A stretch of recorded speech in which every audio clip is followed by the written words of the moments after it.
Ritesh here, and in this video we will see what is Bayes theorem and how to use this theorem to solve real-world problems. And this will be very helpful in understanding how naive Bayes works and how logistic regression works.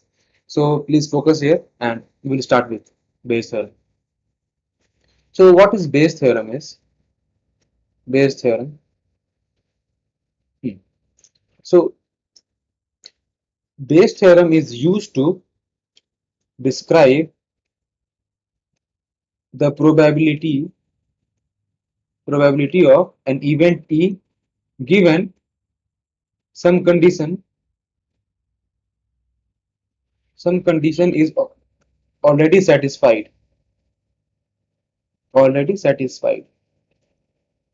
and just note that these conditions must be related to that event E of which we are going to calculate the probability. For example, what is the probability that rain will occur given the day is cloudy? So we know that one condition is already satisfied, and that is the day is cloudy. Now we know that cloudy day is related to rain. So now we have to find the probability given the day is cloudy. So these are the types of problem that we will be solving using Bayes theorem. So now let me write the formula that Bayes has given us. So the formula says that the probability of A, an event occurring given B has already occurred, is probability of the event B occurring when A is already occurred, and probability of A multiplied by, divided by probability of, this is B. Now we have to know what is probability of B, and just let me remind you that this is AI. This is AI. Just bear with me. I will explain you in a moment what is AI. And probability of B is given as summation of I equals to 1 to n, and this is probability of B given AI into probability of AI. So what is AI and what is B and what is A, I will just explain you in a moment. For example, we have two bags. Okay, so this is bag 1 and this is bag 2. Okay, this contains, suppose, 4 red balls, and this contains 4 black balls. This contains 2 red balls, and this contains 6 black balls. Okay, so now what is AI is, AI are the exhaustive events, that is E1 and E2. They are exhaustive in nature, means they are separate from each other. Occurring of E1 has nothing to do with the occurrence of E2, and E2 has nothing to do with the occurrence of E1. So AI, so AI means the exhaustive events that we have, and what is B? B is the common event that we will have in both those cases. For example, if you select a ball, so it can be red or black. So it can be from both these bags also. So it can be from this bag or it can be from this bag. So B will represent that event.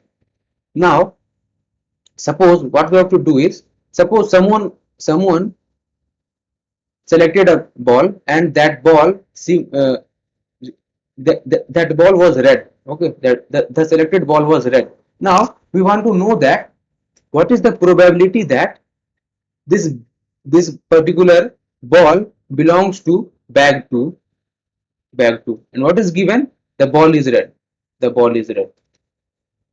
Because we already know that we have been given a ball, that is red ball. Someone selected the ball from one of the bags, we don't know from which bag it was selected, but the ball is red, and we want to know that what is the probability that this ball was from bag 2, or you can say bag 1 also, it depends on the question. So for now our problem is we have to find the probability whether this ball belongs to bag 2 or not, and we want to know that probability.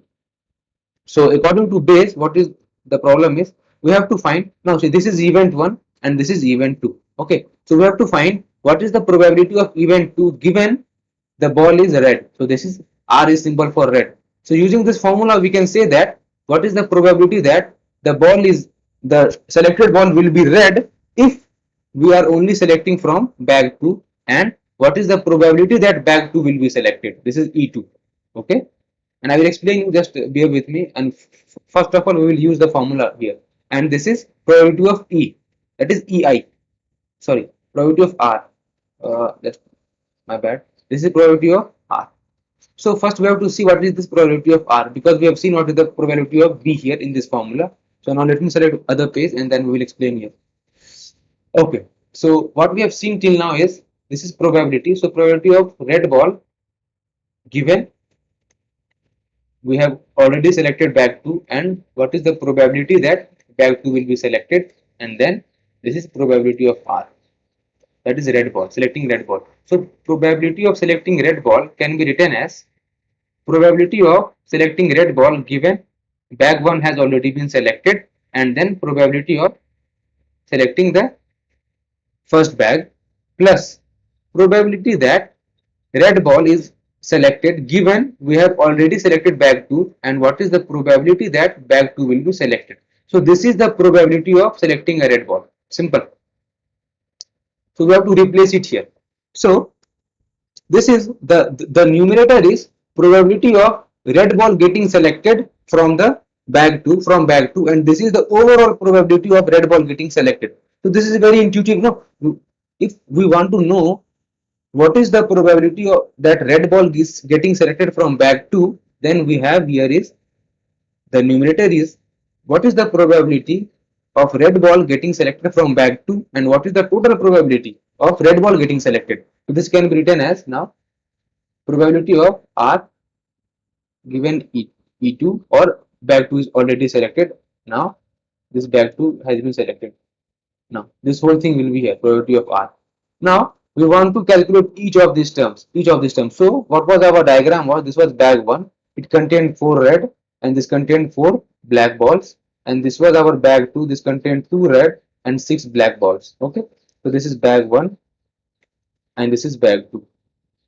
So what is the probability that we will select bag 2? So there are two cases only, no? So probability of selecting bag 2, this is E1 is for bag 2, this is event 1 and this is event 2. So this will be half because we have only two choices to make, and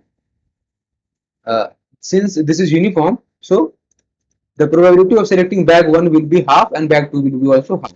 This is simple. This is we all know. Now given that we have already selected bag 1, so now we have to ignore this. Now ignore this term.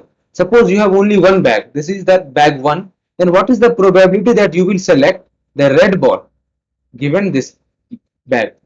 Why I am writing this one is because now we are only considering bag 1, we are ignoring bag 2. So the condition is bag 1 has already been selected, and now you have to say what is the probability that red ball will be selected. So that will be 4, because there are 4 red balls and in total there are 8 balls. So this is half 1 upon 2. Now what is the probability that red ball will be selected if second bag has already been selected? So there are 2 red balls, that is therefore 2, and in total we have 8 balls, so this is 8, so this is 1 upon 4. So now we have all the terms that we needed here and here also. So now we can simply calculate probability of R, that is selecting a red ball. So the probability of selecting a red ball is probability of red ball, or probability of selecting a red ball when bag 1 is already selected, so that is half, multiplied by what is the probability of selecting the first bag, that is half, plus what is the probability of red ball getting selected when bag 2 is already selected, so that is 1 upon 4, multiplied by what is the probability that bag 2 will be selected, that is half. So this can be written as 1 upon 4 plus 1 upon 8, and this can be written as 3 upon 8. Simple. Now we have the denominator term, now we just have to find the numerator term. We already have found numerator term, that is this is the numerator term. Why numerator term? Because this is probability of red ball getting selected when bag 2 has already been selected.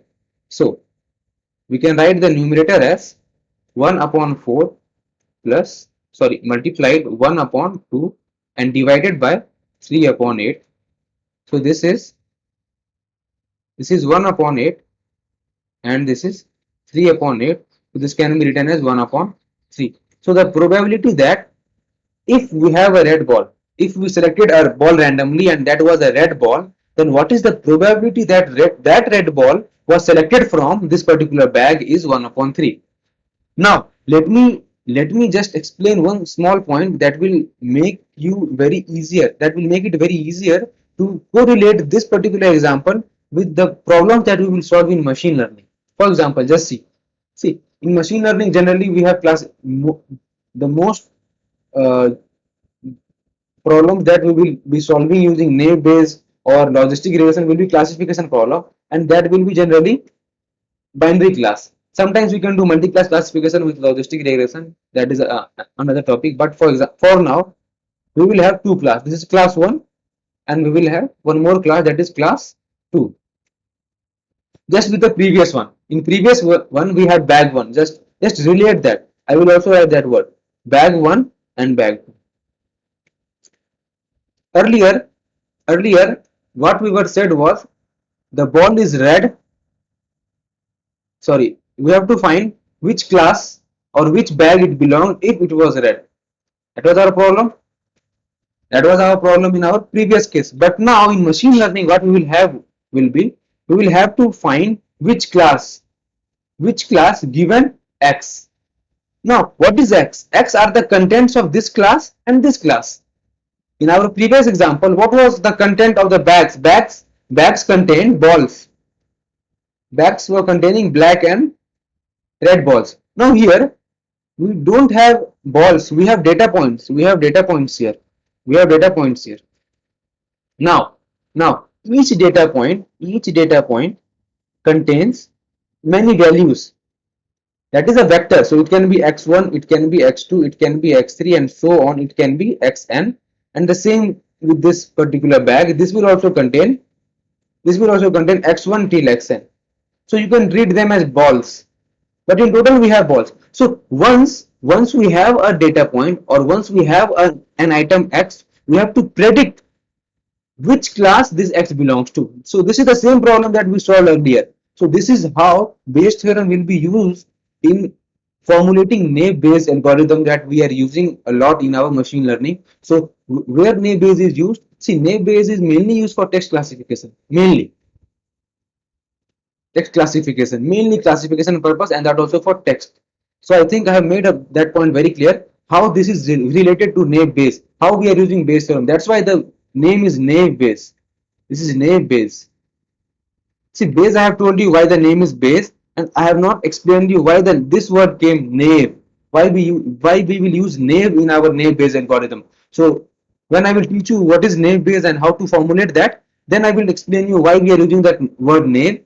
But Bayes is already clear, I think.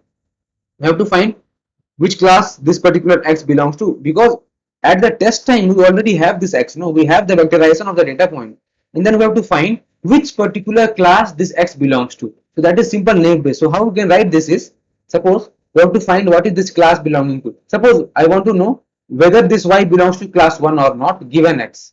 So what we can write is probability of x given y equals to 1, and this is probability of y divided by probability of x. And what is this probability of x? This probability of x can be written as probability of x given y equals to 1 into probability of y equals to 1. So here also this is 1 plus probability of x given y equals to 0 and into multiplied by probability of y equals to 0. So this is simple. What is y here? Y here is nothing but the bags. One is bag 1, or you can name it as bag 2, and this is bag 1. Simple. And what is x? X are the balls, and here x are replaced, and the balls has been replaced with x. And what is x? X here is data point. So I hope I have made my points very clear. In the next video, we will see how to derive the naive Bayes formulation using this particular formula. This is very simple, and we will use this to derive a very good algorithm that is used in machine learning a lot. So I hope I have made my points very clear, and if you like the videos that I am making, then please do consider subscribing to my channel, and thanks for watching this video.